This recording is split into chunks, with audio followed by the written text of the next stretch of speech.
Hey, what's up, everybody? It's Sunday, August 20, 2023, and I have a special guest online with me right now. But before I introduce my special guest,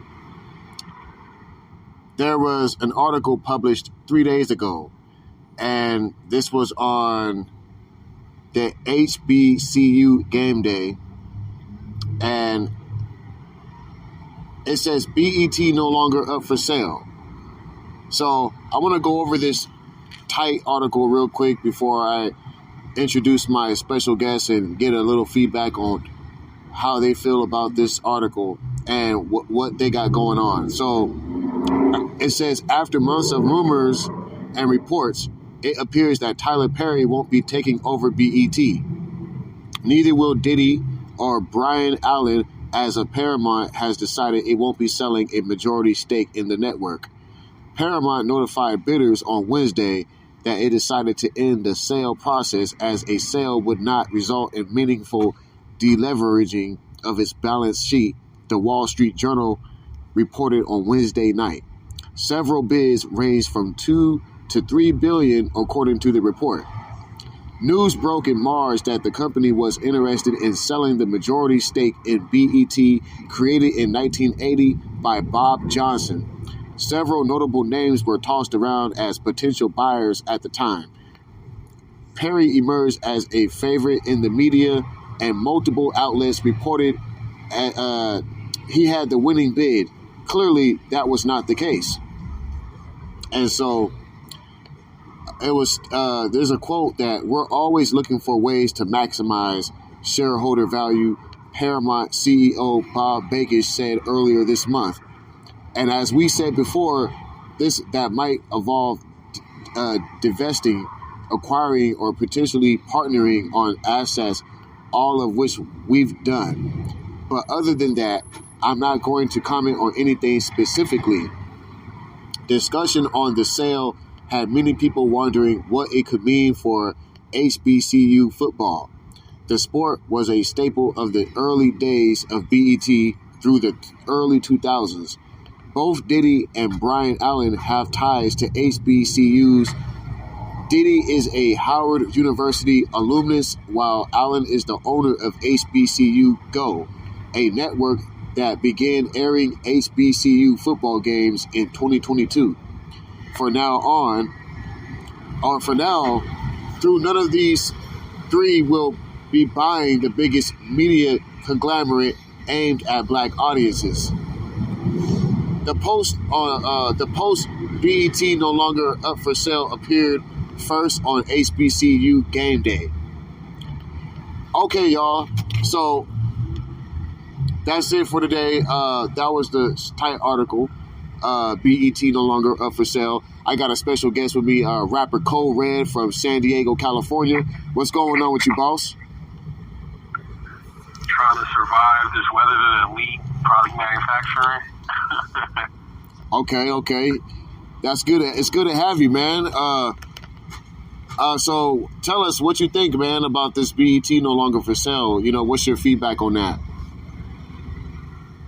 I told people a long time ago that Robert Johnson pretty much sold our souls to Viacom, and that's one of the biggest problems with hip-hop community / like black entertainment period, is that we don't really have any majority stake in anything, and that it's to the point where they want to basically envelop our cultural identities while making us charge for it. And then any time that we say anything about anything that affects our community, we're pretty much looked down the nose at or victimized for doing so. So that's how I feel about that. That ship done already sailed. Yeah, I see. And so I just have one question for you. How do you feel that way about it? How do I feel about that? Or can you clarify? Why do I feel that way? Why do you feel that way? Because back when Robert Johnson first sold BT, I mean, there's many examples of this thing in the TV series The Boondocks.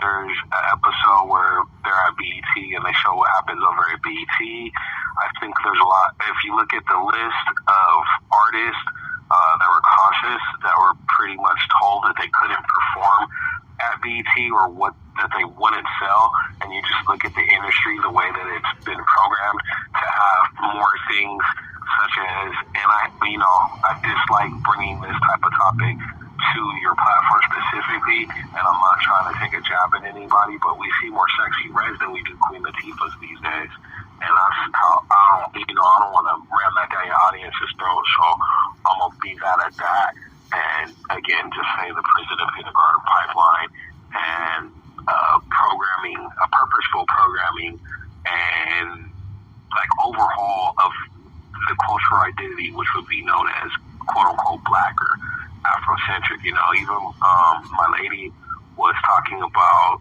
this white man that was saying that black people commit more crime in the communities and this white lady was telling him that, that's not true, but because we're a dispersed majority, because we shouldn't use the term minority, we're 14%, so the crime volume looks higher, and it can be looked at that way, and that's the narrative that we're getting. If you look at what's happening in Florida with DeSantis and the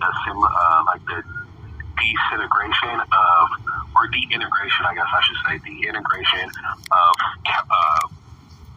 African cultural studies in classes, or the narrative that people actually benefited from slavery because we learned useful trades in slavery, and that's what they're trying to push to teach in these schools. Like, it's not no big surprise, man.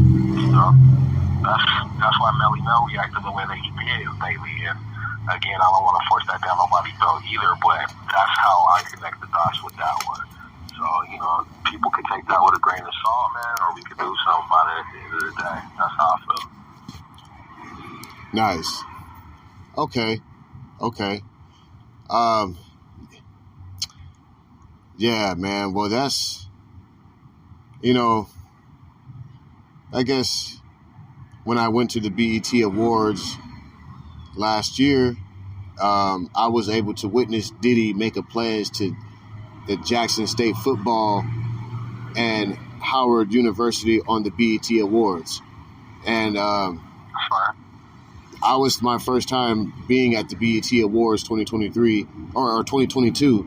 And this year I attended the BET Awards 2023, and it was highly packed. It was full.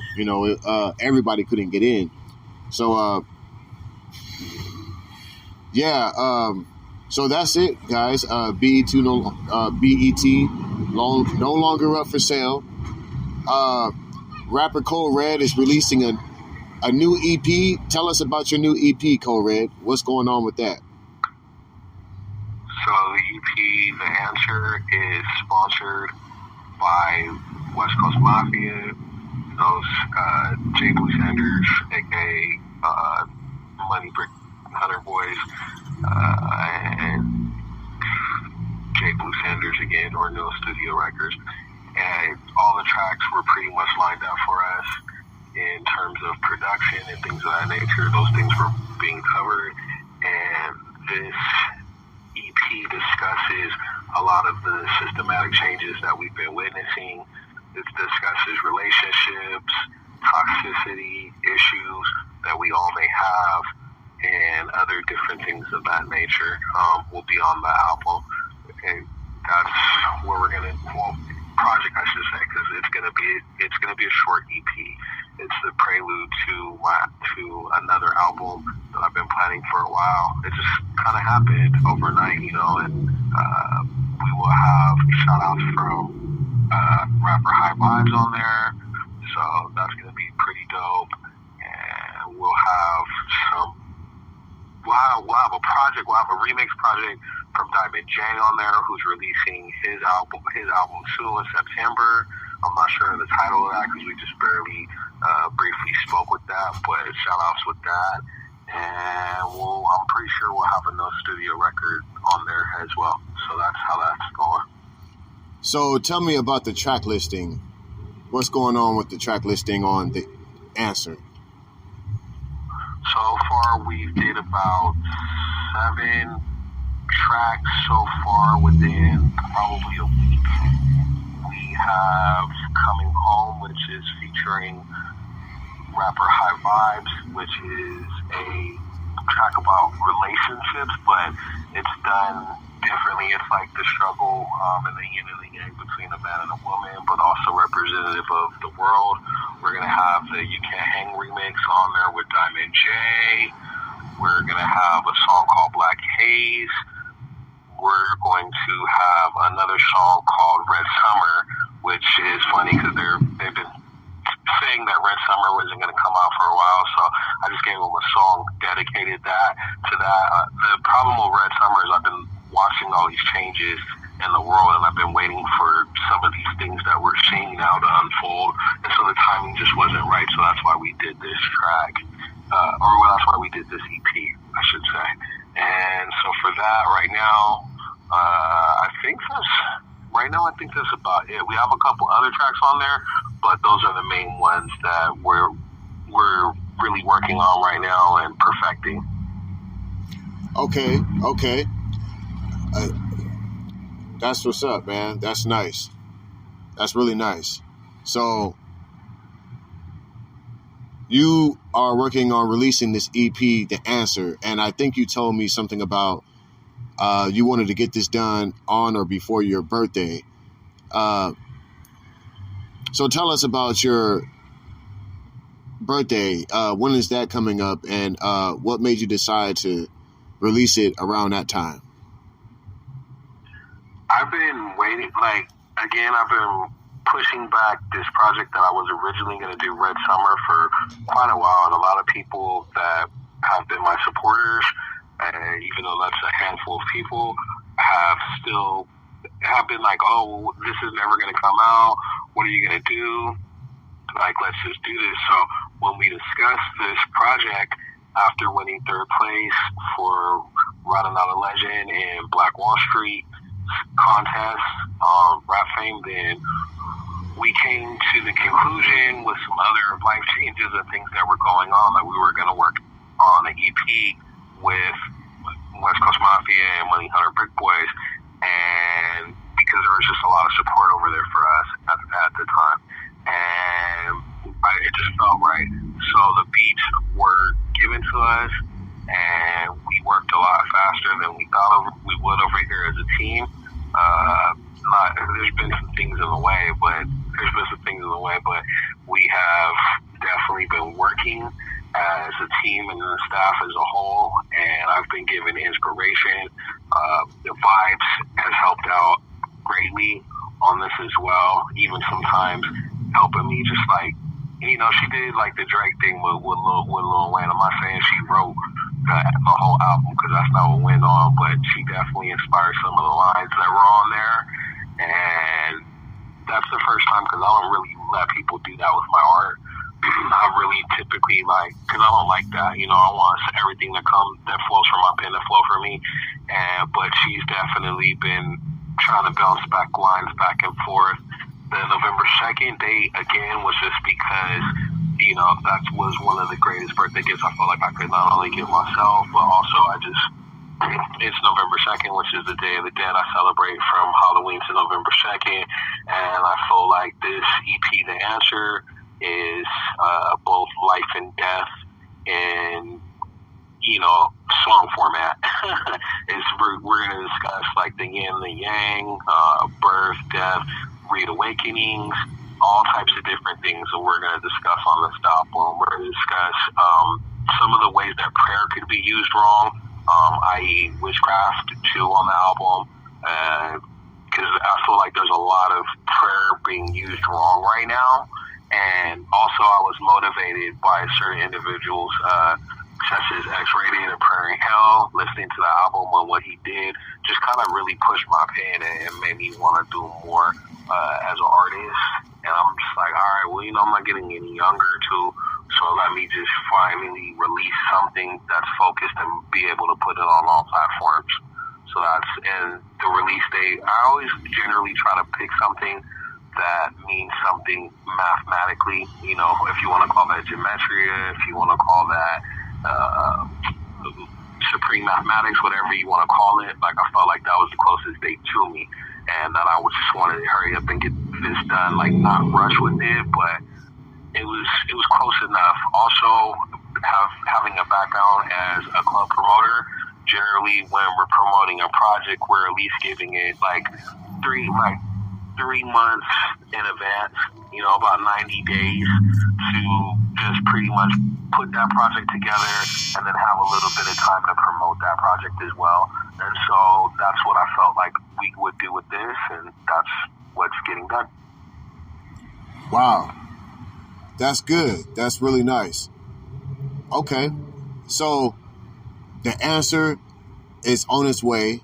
And tell me about the production. I mean, like, so I know that this project is being directed by Money Hunters and Brick Boys, West Coast Mafia, Rap Fame on Battle Me. I know that Diamond J is participating on the remix. And tell me about the production. Like, you know, I know some of the production is produced by Legion Beats. How do you feel about Legion Beats and his instrumentals in his production? So far, how do you feel about the project as far as the beat selection? I feel like there's pretty fire beats on this for what I want to do, and especially as close as the project deadline is, and as fast as we assembled. I feel like Money Hunter Brick Boys did a really good job of analyzing what my specific strengths and weaknesses are as an MC / artist, and I feel that they searched through their catalogs and did what was to be done. Again, one of the most exciting songs on there for me right now is the Diamond J feature, which that's the original song You Can't Hang will be on this album in September. We have negotiated, and as long as I do my part, he's willing to allow me to take that remix and put it on my album as well. So I thought that was really fire, because I feel like You Can't Hang is really an important song. I was told to focus mostly on just making one specific single, and then once you focus on making that single, try to make that single pop, and then do something like form the rest of the project around that. And so with that being said, I feel like You Can't Hang by Diamond J is that single that I was looking for, and the way the universe brought that to me, I feel really blessed for that. So that's pretty dope. I also like Black Haze, which is going to have vibes on it as well. And then Coming Home is going to have vibes on there as well, too. And then we have the beat for Red Summer, which I feel feels kind of like a Dr. Dre inspired type of West Coast beat. And I've definitely wanted to work with some of those as well. The beat selections on this EP so far are current, but I feel like it also has an old school twist to it, and that's kind of the merge that is offered. That's the merge that I want to offer the industry with the platform, because not only am I like, you know, a current landscape artist, but I've been in the hip hop game for a while. So it's definitely full of nostalgia, I think, and pretty productive instrumentation. Okay. That's what's up. That's dope as fuck, man. So now I want to ask you a question. What is the difference between a talent manager or a music manager? What's the difference to you between a music manager and a booking or a talent agent? Because I know that music managers and talent agents can be somewhat interchangeably used, like they're the same. But I know there's also a difference. So I want you to give me your perspective on what a music manager is to you, and and is this something that you need on this project, and a talent agent, and is there a talent agent that you would need for this project, and if there's a difference, can you share what is that difference, if it's a big difference or a small difference, and tell us, what do you feel about the two, a music manager and a talent agent? Okay, so I think right now the current negotiation setting that I have with Money Hunter Brick Boys is one of music management, i.e. they graciously helped Kode Red this specific project. I didn't have to go hunt for beats. I mean, there's still beats that I have that I'll probably put on this project that nobody else has heard, because I did tell Diamond J that I would give him one beat as well in exchange for what he did for me for You Can't Hang, right? But what Money Hunter Brick Boys did, and what I think the music management department basically does, is they gathered a catalog of sounds, had me peruse the sounds, and then the ones that I wanted, they told me, okay, well, if that's what you want to do, then work with that. And if you need anything else from us on that area, let us know what else you need, and we'll see if we can help you out with that. And I'm graciously appreciative of that. As far as talent management, I feel like talent management would have more to do with your booking or getting you, spots on podcasts or appearances and other types of different places, like meet and greets and things of that nature. I don't currently have that, even though I'm still seeking it, I currently don't have that arrangement yet with Money Hunter Brick Boys. I was told that we would cross that bridge when we came to it. And so I'm I don't want to put the cart in front of the horse, and I definitely don't want to damage a professional relationship and attempting to overstep my boundaries or be impetuous in any form, shape, or nature, or act as if I'm unthankful for anything that's been done for me. I totally understand, and I agree.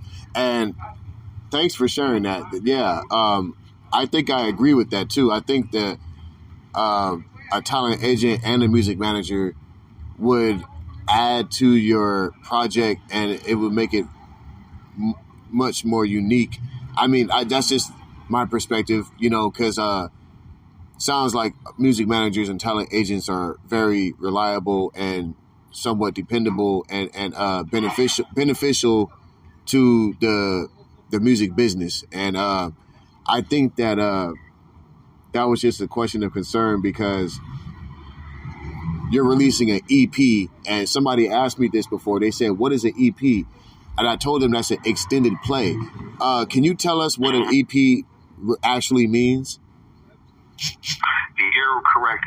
EP is short for extended play, and it's generally when the artist either doesn't want to put out too many projects, or like too many songs on one specific project, or maybe they might be using that EP to ramp up to another project, or to basically gain a little bit of ground a little bit more quickly. Then they might use the EP. It would generally be between 3 to let's say 7 songs, even though I would generally say 3 to 5, but let's say 3 to 7. And then also with the EP, a lot of artists, because of the fact that it's just the landscape and the way that it's built digitally right now, is a lot easier to work with the landscape is a lot easier to work with in terms of DistroKid and the way that royalties might be broken down, or how you might be hunting your quarterlies by working putting a couple EPs out. Also you could probably use that as a test ground. So let's say we do the answer and we see, okay, well, these tracks on the answer succeeded really well, but these other tracks on the answer, people didn't really feel, or some notes happened, and we don't know why that data is. If you guys know what split testing is, then that gives us a little bit of R&D to be able to look at our situation and what we can and can't do as we navigate through this gate, if that makes any sense. Yeah, that makes sense. Okay. That's what's up. And so, I know there's other ones too. I know there's an LP. So there's EP and there's long play. There's EP, long. Well, LP is just short for album. There's the two. There's the EP, which is is because of the digital landscape and the way the breakdown is, or how artists might be. Because I think now you don't really see too many artists with longevity. You will see more artists. For example, like let's take an artist like E40. E40 been making tracks since 1989 or something like that. For real. Like he old. Like he, you know what I'm saying? Uncle's old, but he's been dipping out. He's been out here dipping in the game. You know what I'm saying? Maybe even like 91. Even if we just say 91 and we say like, oh, that happened in 91, that's a long time. You know what I'm saying? Yeah. You don't see too many artists with that form of longevity. Nowadays in the industry, you see more artists that they'll come out with one single and they'll run it through TikTok or they'll run it through IG or whatever may have you. But I would generally say TikTok because that's a good example of how a lot of artists have blown in the industry and how they've been able to leverage their power using TikTok, right? So we'll see these types of artists come out with one song. That one song will do really well, but then you'll never hear anything else from that artist. Let's even take like a Jack Harlow, for example, right? Jack Harlow popping, right? But like, what other songs can you really say that you remember from Jack Harlow besides what's popping? They're not out here listening to that. You know what I mean? You don't see that often. And that's not to take anything away from that, man. I think that's mostly due to the fact that music and the music industry game right now is so cookie cutter. A lot of things sound the same, and fans have a lot of broad choices to reach from across, and music can be easily cooked nowadays.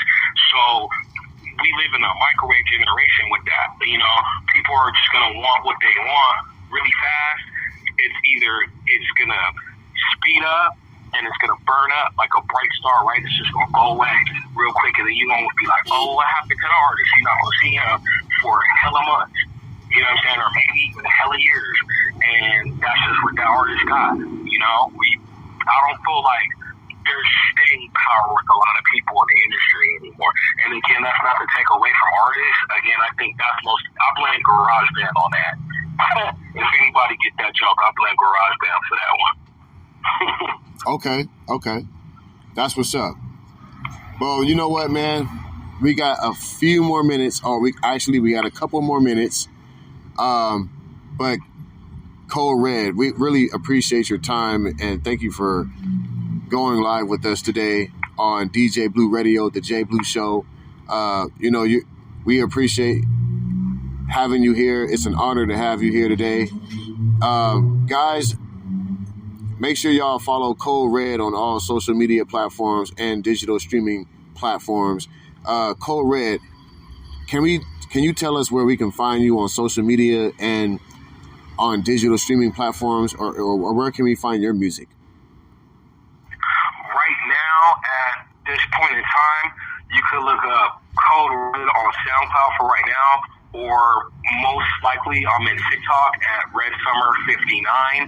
TikTok is like my little playing ground over there. And then by November 2nd, as I said, the answer will be, if you want to call it that, that'll be my sophomore effort, which will be on all digital platforms. And hopefully we can stop by the show between now and then and talk about that. Okay, everybody. So that's Kode Red. That's KODE space RED. Kode Red, Down Boulevard. You know what I'm saying? Make sure y'all keep an eye out on that new EP, The Answer by Kode Red. I want to shout out Vibes too, man. Tell everybody thank you. Thank you, High Vibes. You know, anybody needs some good cooking, let them know. Yes. Shout out to Vibes. Shout out Vibes. Okay. Shout out Kode Red and shout out BWS. Shout out Down Boulevard. Shout out West Coast Mafia. We will be right back after these messages. Thanks again, and we are out. Peace.